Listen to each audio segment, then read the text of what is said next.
আমাদের প্রিয় নবী হযরত মুহাম্মদ সাল্লাল্লাহু আলাইহি ওয়াসাল্লাম বলেছেন, যে ব্যক্তি নিয়মিত সূরা ইয়াসিন পাঠ করবে তার জন্য জান্নাতের 8টি দরজা খোলা থাকবে।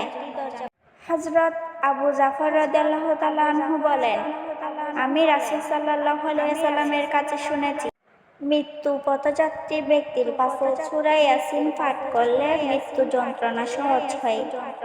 হযরত আব্দুল্লাহ ইবনে জুবাইর রাদিয়াল্লাহু তাআলা আনহু বলেন, যদি কোনো ব্যক্তি সূরা ইয়াসিন অভাব অনটনের সময় পাঠ করে তাহলে তার অভাব দূর হবে, রিজিক বরকতময় হবে। রাসূল সাল্লাল্লাহু আলাইহি সাল্লাম আরো বলেন, যে ব্যক্তি সূরা ইয়াসিন সকালে পাঠ করে সে সন্ধ্যা পর্যন্ত সুখে শান্তিতে থাকবে। যে সন্ধ্যায় পাঠ করবে সেই সকাল পর্যন্ত সুখে শান্তিতে থাকবে।